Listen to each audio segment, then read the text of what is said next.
Hi ನಮಸ್ತೆ watch Kannada serial ಚಾನಲ್ಗೆ ಸ್ವಾಗತ. ಮೊದಲು ನಮ್ಮ ಚಾನಲ್ ಸಬ್ಸ್ಕ್ರೈಬ್ ಮಾಡ್ಕೊಳ್ಳಿ. ಇವತ್ತಿನ ನಿನಗಾಗಿ ಸಂಚಿಕೆಯಲ್ಲಿ ಏನಾಗುತ್ತೆ ಅಂತ ನೋಡೋಣ. ಸಂಚಿಕೆ ಪ್ರಾರಂಭದಲ್ಲಿ ರಚನಾ ಬೆಡ್ರೂಮಲ್ಲಿ ಒಬ್ಳೆ ಕುತ್ಕೊಂಡಿರ್ತಾಳೆ. ಕೃಷ್ಣ ಆವಾಗ ಬಂದು, ಅಮ್ಮ ಏನಾಗಿದೆ ಅಮ್ಮ, ನೀನ್ ತುಂಬಾ ಸಪ್ಪೆ ಆಗಿದ್ಯಲ್ಲ, ಜ್ವರ ಏನಾದ್ರೂ ಬರ್ತಿದ್ಯಾ ಅಮ್ಮ? ಜ್ವರ ಏನು ಬರ್ತಿಲ್ಲ ಅಲ್ವಾ, ಯಾಕಮ್ಮ ಇಷ್ಟು ಸಪ್ಪೆ ಆಗಿದ್ಯಾ ಅಂತ ಕೇಳ್ತಾಳೆ. ಆಗ ರಚನಾ ಹೇಳ್ತಾಳೆ, ಏನು ಇಲ್ಲ ಕೃಷ್ಣ, ಇವತ್ತು ಸ್ಕೂಲೆಲ್ಲ ಹೇಗಾಯ್ತು, ಏನ್ ಹೇಳ್ಕೊಟ್ರು ಇವತ್ತು ಸ್ಕೂಲಲ್ಲಿ ಅಂತ ಕೇಳ್ತಾಳೆ. ಇವತ್ತು ನನಗೆ ಸಾಂಗ್ ಹೇಳ್ಕೊಟ್ರಮ್ಮ ಅಂತ ಹೇಳಿ ಕೃಷ್ಣ ಆಟಾಡ್ತಾನೆ ಇರ್ತಾಳೆ. ಆಟಾಡ್ತಾ ಇರುವಾಗ ರಚನಾ ಕೃಷ್ಣನ ಲಾಕೆಟ್ ನೋಡ್ತಾಳೆ.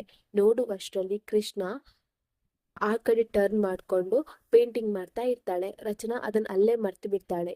ಇನ್ನು ರಚನಾ ವಜ್ರೇಶ್ವರಿ ಹೇಳಿದ್ದನ್ನೇ ನೆನಪು ಮಾಡ್ಕೊಳ್ತಾನೆ ಇರ್ತಾಳೆ. ಇನ್ನು ಈ ಕಡೆ ಆರ್ತಿ ಮನೋಹರ್ ಹತ್ರ ಮಾತಾಡ್ತಾ ಇರ್ತಾಳೆ. ಮನೋಹರ್ ಹೇಳ್ತಾ ಇರ್ತಾನೆ, ಅಲ್ಲ ಆರ್ತಿ, ಜೀವನ್ ಮೇಲೆ ಇದ್ದ ಅಭಿಪ್ರಾಯ ಹೇಗ್ ನಿಂಗೆ ಚೇಂಜ್ ಆಯ್ತು?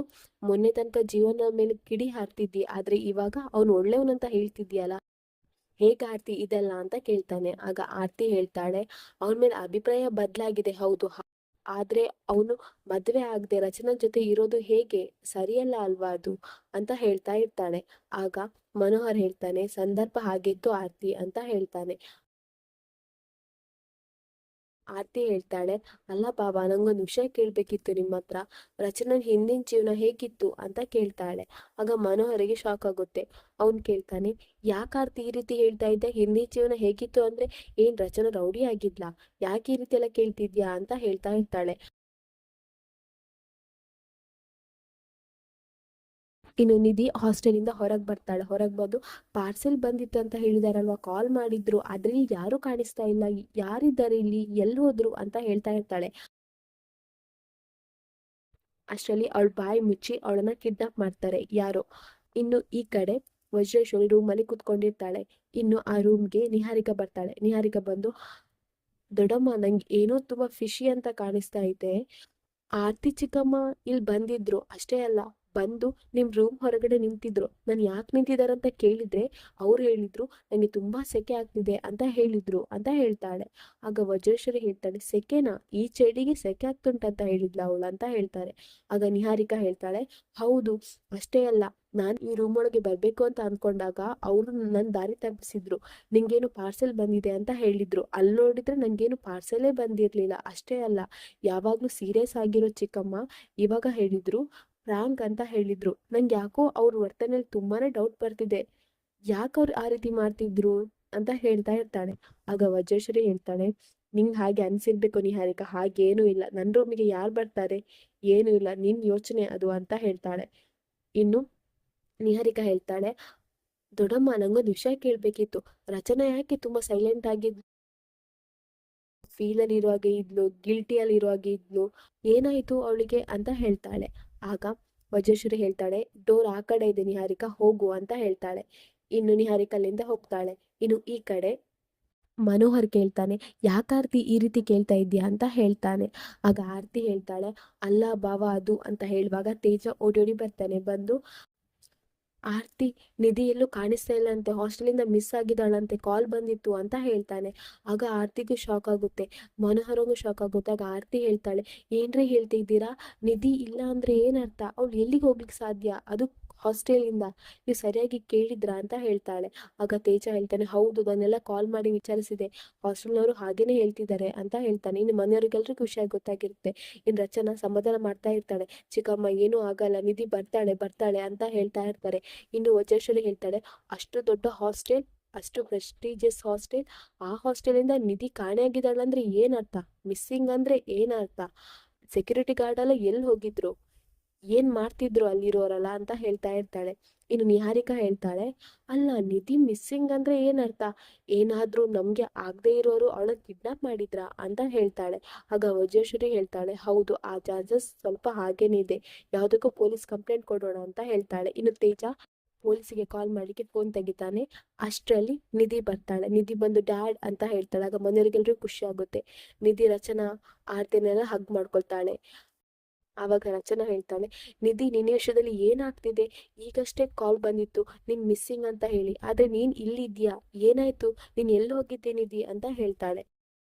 ಇಷ್ಟೊತ್ತು ನೀನು ಎಲ್ಲಿದ್ದಿ ಅಂತ ಹೇಳ್ತಾಳೆ. ಆಗ ನಿಧಿ ಹೇಳ್ತಾಳೆ, ಅದು ಅಕ್ಕ, ನನಗೆ ಪಾರ್ಸೆಲ್ ಬಂದಿದೆ ಅಂತ ಹೇಳಿ ಕಾಲ್ ಬಂದಿತ್ತು, ಅದನ್ನ ನೋಡಿ ನಾನು ಹೊರಗಡೆ ಬಂದೆ. ಅಷ್ಟರಲ್ಲಿ ಯಾರೋ ನನ್ನನ್ನ ಬಾಯಿ ಮುಚ್ಚಿ ಕಿಡ್ನಾಪ್ ಮಾಡಿದ್ರು ಅಂತ ಹೇಳ್ತಾಳೆ. ಆಗ ಮನೆಯವರೆಲ್ಲ ಶಾಕ್ ಆಗುತ್ತೆ. ಕಿಡ್ನಾಪ್ ಮಾಡಿದ್ರ? ಯಾರು ಅವರು? ಹೇಳು ಹೇಳು ನಿಧಿ, ನಾವ್ರನ್ನ ಸುಮ್ಮನೆ ಬಿಡಲ್ಲ ಅಂತ ಹೇಳ್ತಾ ಇರ್ತಾರೆ. ಆಗ ತೇಜ ಹೇಳ್ತಾನೆ, ಯಾರು ನನ್ನ ಮಗಳನ್ನ ಕಿಡ್ನಾಪ್ ಮಾಡಿದಾರ, ಯಾರದು ಅಂತ ಹೇಳ್ತಾ ಇರ್ತಾನೆ. ಆಗ ನಿಧಿ ಹೇಳ್ತಾಳೆ, ಅವ್ರು ಬೇರೆ ಯಾರೂ ಅಲ್ಲ, ಇವ್ರೆ ಅಂತ ಹೇಳ್ತಾಳೆ. ಆವಾಗ ಜೀವ, ಬಾಲ, ಆನಂದು 3 ಜನನು ಮನೆಯೊಳಗೆ ಬರ್ತಾರೆ. ಆಗ ವಜ್ರೇಶ್ವರಿ ಹೇಳ್ತಾಳೆ, ಏನಿದು ನಾನ್ ಸೆನ್ಸ್, ಇದೆಲ್ಲ ಏನು? ನೀವು ಕಿಡ್ನಾಪ್ ಮಾಡಿದ್ರ? ಏನ್ ರಚನಾ, ಇದೆಲ್ಲ ಏನು ಅಂತ ಹೇಳ್ತಾಳೆ. ಆವಾಗ ಜೀವ ಹೇಳ್ತಾನೆ, ಅತ್ತೆಮ್ಮ ಸ್ವಲ್ಪ ಕಾಮ್ ಆಗಿರಿ, ಏನೂ ಆಗಿಲ್ಲ. ಮನೇಲಿ ಎಲ್ರನ್ನೂ ಒಂದ್ಸಲ ನೋಡಿ ಎಷ್ಟು ಖುಷಿಯಾಗಿದ್ದಾರೆ. ನಾನ್ ರಚನಾ ಅವ್ರನ್ನ ನೋಡ್ತಾನೆ ಇದ್ದೆ, ಅವ್ರು ಎಷ್ಟು ದುಃಖದಲ್ಲಿದ್ರು. ಆವಾಗ ನಂಗೆ ಗೊತ್ತಾಯ್ತು, ರಚನಾ ಅವರಿಗೆ ನಿಧಿ ಇಲ್ಲ ಅಂತ ಹೇಳಿ ತುಂಬಾನೇ ಬೇಜಾರಾಗಿತ್ತು, ಅದಕ್ಕೆ ಅವರು ತುಂಬಾ ದುಃಖದಲ್ಲಿದ್ರು. ಅದ್ ನಂಗೆ ಗೊತ್ತಾದ ಕೂಡಲೇ ನಾನ್ ಬಾಲಂಗ್ ಹೇಳ್ದೆ, ಬಾಲ ನಂಗೆ ಈ ಪ್ಲಾನ್ ಕೊಟ್ಟ ಅಂತ ಹೇಳ್ತಾರೆ. ಆಗ ಮನೆಯವ್ರಿಗೆಲ್ರೂ ಖುಷಿ ಆಗ್ತದೆ. ಆಗ ನಿಹಾರಿಕಾ ಹೇಳ್ತಾಳೆ, ವಾಟ್ ನಾನ್ ಸೆನ್ಸ್, ನಿಮ್ಗೆ ಮ್ಯಾನಸ್ ಇಲ್ವಾ? ಹಾಸ್ಟೆಲಿಂದ ಹಾಗೆ ಕಿಡ್ನಾಪ್ ಮಾಡ್ಕೊಂಡ್ ಬರ್ತೀರಾ? ಅಲ್ಲಿ ಹೇಳಿ ಬರ್ಬೇಕಾದ್ರೆ ಒಂದು ಮ್ಯಾನಸ್ ಇಲ್ವಾ ನಿಮ್ಗೆ ಅಂತ ಹೇಳ್ತಾಳೆ. ಆಗ ಜೀವ ಹೇಳ್ತಾನೆ, ಮ್ಯಾನಸ್ಸಾ?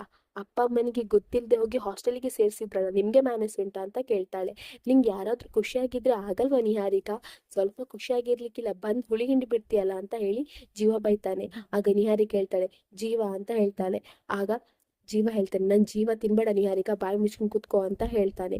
ಇನ್ನು ವಜ್ರೇಶ್ವರಿ ಹೇಳ್ತಾಳೆ, ತೇಜ ಮೊದಲು ಹಾಸ್ಟೆಲ್ಗೆ ಕಾಲ್ ಮಾಡು, ಏನು ಎಮರ್ಜೆನ್ಸಿ ಇತ್ತು ಅದಕ್ಕೆ ನಿಧಿ ಬಂದಿದ್ಲು ಅಂತ ಕಾಲ್ ಮಾಡು. ಇನ್ ಸ್ವಲ್ಪ ಹೊತ್ತಲ್ಲಿ ನಿಧಿಯನ್ನು ವಾಪಸ್ ಕರ್ಕೊಂಡೋಗಿ ಹಾಸ್ಟೆಲ್ಗೆ ಬಿಟ್ಟು ಬಾ ಅಂತ ಹೇಳ್ತಾಳೆ. ಆಗ ಮನೆಯವರೆಲ್ರಿಗೂ ಸ್ವಲ್ಪ ಬೇಜಾರಾಗುತ್ತೆ. ಇನ್ನು ನಿಧಿಗೆ ಎಲ್ಲರೂ ಐಸ್ ಕ್ರೀಮ್ ತಿನ್ನಿಸ್ತಾ ಇರ್ತಾರೆ, ಒಬ್ರಾದ್ಮೇಲೆ ಒಬ್ರು. ಆವಾಗ ನಿಹಾರಿಕಾ ಬರ್ತಾಳೆ. ನಿಹಾರಿಕಾ ಬಂದು ಹೇಳ್ತಾಳೆ, ನೋಡು ರಚನಾ, ನಿನ್ನಿಂದನೇ ಇದೆಲ್ಲ ಆಗಿದ್ದು. ನಿಧಿನ ನಿನ್ಗೋಸ್ಕರನೇ ಈ ಮನೆಯಿಂದ ಹೊರ ಕಳಿಸಿದ್ದು, ಎಲ್ಲ ಕಾರಣ ನೀನೇ. ನಿನ್ನಿಂದನೇ ನಿಧಿ ಇವತ್ತು ಹಾಸ್ಟೆಲ್ನಲ್ಲಿ ಕಷ್ಟಪಡ್ತಿದ್ದಾಳೆ, ಇದಕ್ಕೆಲ್ಲ ನೀನೇ ಕಾರಣ ಅಂತ ಹೇಳ್ತಾಳೆ ನಿಹಾರಿಕಾ. ಆವಾಗ ಜೀವ ಬರ್ತಾನೆ, ಯಾರ್ ಕಾರಣ? ರಚನಾ ಅವರ. ನಿಂಗೆ ಯಾರಾದ್ರೂ ಒಂದು ಖುಷಿಯಾಗಿದ್ರೆ ಆಗಲ್ವಾ ನಿಹಾರಿಕಾ? ಯಾವಾಗ್ಲೂ ಹೊಟ್ಟೆ ಕಿಚ್ಚಿನ ಮೊಟ್ಟೆ ಕೋಳಿ ತರ ಮಾಡ್ತಾ ಇರ್ತೀಯಲ್ವಾ? ನಿಂಗ್ ಬುದ್ಧಿಯೇ ಇಲ್ವಾ ನಿಹಾರಿಕಾ ಅಂತ ಹೇಳಿ ಜೀವ ಬೈತಾ ಇರ್ತಾನೆ. ಅವಾಗ ನಿಹಾರಿಕಾ ಹೇಳ್ತಾಳೆ, ಜೀವ ಮಾತಾಡ್ಬೇಡ ಅಂತ ಹೇಳ್ತಾಳೆ. ಆಗ ಜೀವ ಹೇಳ್ತಾನೆ, ಸುಮ್ನೆ ಇರು ನಿಹಾರಿಕಾ ಅಂತ ಹೇಳ್ತಾನೆ. ಇನ್ನು ಜೀವ ಹೇಳ್ತಾನೆ, ನಾನ್ ರಚನಾ ಅವರಿಗೋಸ್ಕರ ಏನ್ ಬೇಕಾದ್ರೂ ಮಾಡ್ತೇನೆ, ಅವ್ರು ಖುಷಿಯಾಗಿರ್ತಾರೆ ಅಂದ್ರೆ ನಾನು ಏನ್ ಬೇಕಾದ್ರೂ ಮಾಡ್ತೇನೆ, ಅದಕ್ಕೆ ನಾನು ನಿಧಿಯನ್ನ ಇವತ್ತು ಇಲ್ಲಿ ಕರ್ಕೊಂಡ್ ಬಂದೆ ಅಂತ ಹೇಳ್ತಾನೆ. ಇನ್ನು ಈ ಕಡೆ ವಜ್ರೇಶ್ವರಿ ರೂಮಲ್ಲಿ ಕುತ್ಕೊಂಡಿರ್ತಾಳೆ.